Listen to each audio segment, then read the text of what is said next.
Hello, welcome back to Rainbow Arts. Today we are going to make a greeting card for New Year. Okay, അപ്പോൾ Christmas ഒക്കെ കഴിഞ്ഞു. ഇനി Christmas theme ഒന്നും ഇട്ടിട്ടൊരു ഗുണമില്ല. അപ്പോൾ നമുക്കിനി new year തീമിൽ പിടിക്കാം. അതുകൊണ്ട് ന്യൂ ഇയർ ഗ്രീറ്റിംഗ് കാർഡ് അങ്ങ് ഉണ്ടാക്കിയേക്കാം. അപ്പോൾ ഒരു സീസേഴ്സ്, ഗ്ലൂ, അതുപോലെ സ്കെച്ചും, അതുപോലെ തന്നെ ഞാനിവിടെ പെൻസിൽ കളറും എടുക്കുന്നുണ്ട്. നിങ്ങൾക്ക് ഏത് കളർ വേണമെങ്കിൽ എടുക്കാം. ഓക്കെ, ഈ ഒരു ബോക്സ് ഉണ്ടോ? ക്യൂട്ട്നെസ് ആണ് വിചാരിച്ചത്, പക്ഷെ ഇത്തിരി ഓവർ ക്യൂട്ട്നെസ് ആയിപ്പോയി. കുഴപ്പമില്ല, നമ്മൾ ശരിയാക്കി എടുക്കും. അത് വിട്, നമുക്ക് നേരെ ഗ്രീറ്റിംഗ് കാർഡിലേക്ക് പോവാം. അപ്പോൾ ഗ്രീറ്റിംഗ് കാർഡ് ഉണ്ടാക്കിയ ഈ ഒരു 3 ഐറ്റംസ് മതി. സിമ്പിളാണ് എന്ന് ഞാൻ പറയുന്നില്ല, കാരണം അതിലൊരു ഫ്ലവർ ഉണ്ട്. ഉണ്ടാക്കിയെടുക്കാൻ കുറച്ച് ബുദ്ധിമുട്ടാണ്, പക്ഷെ നമ്മൾ ഉണ്ടാക്കി വരുമ്പോൾ ശരിയാകും. കണ്ടാൽ മനസ്സിലാകില്ല, കേട്ടാലും മനസ്സിലാക്കില്ല. അപ്പോൾ ഫസ്റ്റ് ഇതുപോലെ ഒരു 10x20 സെൻറ്റിമീറ്ററിൽ ഒരു പേപ്പർ എടുക്കുക.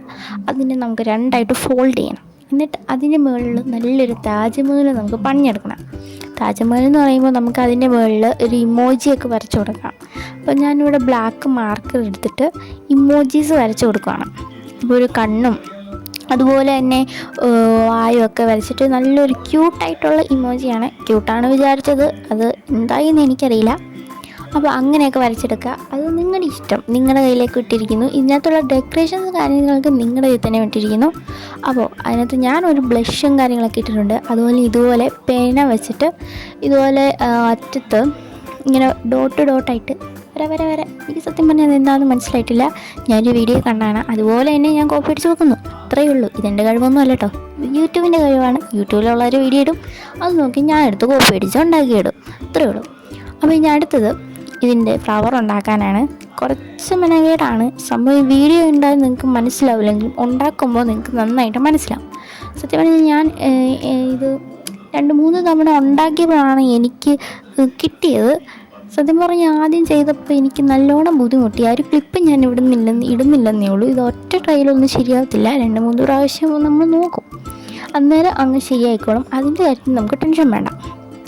അപ്പോൾ ഞാൻ പറഞ്ഞു വന്നത്, എൻ്റെ ചാനലിലുള്ള ആൾക്കാരൊക്കെ അന്യ രാജ്യക്കാരും ദേശക്കാരൊക്കെയാണ്. അതുകൊണ്ട് ഞാനിങ്ങനെ വോയിസ് ഓവർ ഇടുമ്പോഴത്തേക്കും അവർ വിചാരിക്കും ഇയാൾ മലയാളിയായിരുന്നില്ല, അവരൊന്ന് ജസ്റ്റ് ഒന്ന് ഇട്ടും. അത് ഉറപ്പായ കാര്യമാണ്. അതുകൊണ്ട് എൻ്റെ സബ്സ്ക്രൈബറിൻ്റെ കാര്യത്തിൽ എനിക്ക് നല്ലോണം വിഷമമുണ്ട്. ചിലപ്പോൾ അവർ അൺസബ്സ്ക്രൈബ് ചെയ്യാതിരിക്കാം, എന്ത് വേണമെങ്കിലും ചെയ്യാം. പക്ഷേ എന്തോ ഒരു ഇത്. അതുപോട്ടെ, നമുക്ക് ന്യൂ ഇയറിൻ്റെ സംഭവത്തേക്ക് കിടക്കാം. അതുപോലെ ഇനി നമുക്ക് ഡെയിലീസ് വീഡിയോസൊക്കെ ഉണ്ടാകും. ഇപ്പോൾ സ്കൂളൊന്നും ഇല്ലാത്തതുകൊണ്ടാണ് ഞാൻ ഇങ്ങനെയൊക്കെ ചെയ്യുന്നത്. സ്കൂൾ തുറന്നുള്ള കാര്യമൊന്നും എനിക്കറിയാൻ പറ്റത്തില്ല. എന്നിട്ട് എൻ്റെ ഫ്ലവറിൻ്റെ മുകളിൽ നമുക്ക് മെസ്സേജൊക്കെ എഴുതി കൊടുക്കാം. ഇനി ഒരാൾക്കാണ് കൊടുക്കണമെങ്കിൽ നമുക്ക് അയാളുടെ പേര് ഇൻക്ലൂഡ് ചെയ്യാം. അതുപോലെ തന്നെ വേറെ ഇഷ്ടം പോലെ ഐഡിയാസ് നിങ്ങൾക്കുണ്ടെങ്കിൽ ചെയ്തോളൂ, എന്ത് കുഴപ്പം. എൻ്റെ ഐഡിയാസ് വെച്ചിട്ട് കുറച്ച് മെസ്സേജസും അതുപോലെ ഹാപ്പി ന്യൂ ഇയർ, എന്നിട്ട് 2024 അത് അങ്ങോട്ടേക്ക് 2025 ആവുന്ന അങ്ങനത്തെ കാര്യങ്ങളൊക്കെ എഴുതിയിട്ട് നമ്മൾ പെൻസിൽ കളർ വെച്ചിട്ട് ഒരു ഹാർട്ട് കാര്യങ്ങളൊക്കെ വരച്ചു കൊടുത്തിട്ടുണ്ട്. എന്നിട്ട് ഇതുപോലെ ഒരു ഹാർട്ട് ഷേപ്പിൽ ഇത് വെച്ചിട്ട് ഈ ഒരു ഷേപ്പിൽ ഞാൻ ആദ്യം വെച്ച പോലെ വെക്കരുത്, അത് മണ്ടത്തരമാണ്. എന്നിട്ട് നമുക്ക് ഗ്ലൂ വെച്ചിട്ടൊന്ന് ഒട്ടിച്ചു കൊടുക്കാം. സംഭവം എനിക്ക് അടിപൊളി എന്നൊന്നും തോന്നിയില്ലെങ്കിലും കുഴപ്പമില്ല, നമ്മളുണ്ടാക്കിയതല്ലേ. നമ്മളുണ്ടാക്കുമ്പോൾ അതിൻ്റെ കുറ്റം കുറപ്പൊന്നും നമ്മൾ നോക്കരുത്. നമ്മുടെ മനസ്സിലും അടിപൊളിയായിരിക്കണം, അങ്ങനെയാണ് വേണ്ടത്. നിങ്ങളുണ്ടാക്കുമ്പോൾ അങ്ങനെ തന്നെ ആവട്ടെ. സംഭവം ഞാൻ ഉണ്ടാക്കിയതുകൊണ്ടാണെന്ന് പറയരുത്, എൻ്റെ ഉദ്ദേശം പോലെ ഒന്നും എത്തിയിട്ടില്ലെങ്കിലും സംഭവം പൊളിയാണ്. എനിക്ക് സത്യം പറഞ്ഞാൽ കുറച്ച് ഇഷ്ടപ്പെട്ടു. പക്ഷേ ഞാൻ അത്രയ്ക്കും എക്സ്പെക്റ്റേഷൻ ഇല്ല. ഫ്ലവർ ഇത്തിരി ചെറുതായിപ്പോയി, അത്ര മാത്രമേ എനിക്ക് പറയാനുള്ളൂ.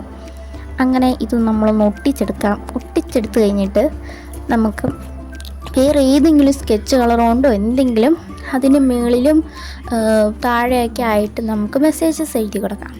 അതിൻ്റെ താഴെ നമുക്കിങ്ങനെ ബോർഡർ വരച്ച് കൊടുക്കാം. എന്നിട്ട് അതിനകത്ത് മെസ്സേജസും കാര്യങ്ങളൊക്കെ എഴുതി കൊടുക്കാം. ഡിസൈൻ ഞാൻ പറഞ്ഞ പോലെ അതൊക്കെ നിങ്ങളുടെ ഇഷ്ടം പോലെ ഡിസൈൻസും കാര്യങ്ങളൊക്കെ വരച്ച് കൊടുക്കാം. അതിനൊന്നും എനിക്ക് കുഴപ്പമൊന്നുമില്ല. പിന്നെ എൻ്റെ ചാനൽ ഇതിപ്പോൾ 2ാം തവണയാണ് ഈ ചാനലിൽ ഞാൻ വീഡിയോ ഇട്ട് തുടങ്ങുന്നത്. ആദ്യത്തെ പ്രാവശ്യം ഞാൻ വോയിസ് ഓവർ അല്ലാതെ കുറച്ച് ഷോർട്ട് വീഡിയോസൊക്കെ ആയിട്ടൊക്കെയാണ് ഇട്ടുകൊണ്ടിരുന്നത്. അന്നേരം എനിക്ക് കുറച്ച് സബ്സ്ക്രൈബേഴ്സും കാര്യങ്ങളൊക്കെ കിട്ടി. അപ്പോൾ ആ സബ്സ്ക്രൈബർ കൊണ്ടാണ് ഞാൻ പിന്നെയും തുടങ്ങിയേക്കുന്നത്. ഇപ്പം എങ്ങനെയാവുമെന്ന് എനിക്കൊരു വീഡിയോ ഇല്ല, എന്തായാലും വരുന്ന വഴി വെച്ച്. അപ്പോൾ ക്രാഫ്റ്റും കാര്യങ്ങളും കഴിഞ്ഞിട്ടുണ്ടെങ്കിൽ എനിക്ക് ഭയങ്കരമായിട്ട് ഇഷ്ടപ്പെട്ടിട്ടുണ്ട്. അപ്പോൾ എല്ലാവരും ഇത് ഉണ്ടാക്കിയിട്ട് ഫീഡ്ബാക്കൊക്കെ പറയണം. അപ്പോൾ എല്ലാവർക്കും ഒരു ഹാപ്പി ന്യൂ ഇയർ. ബൈ.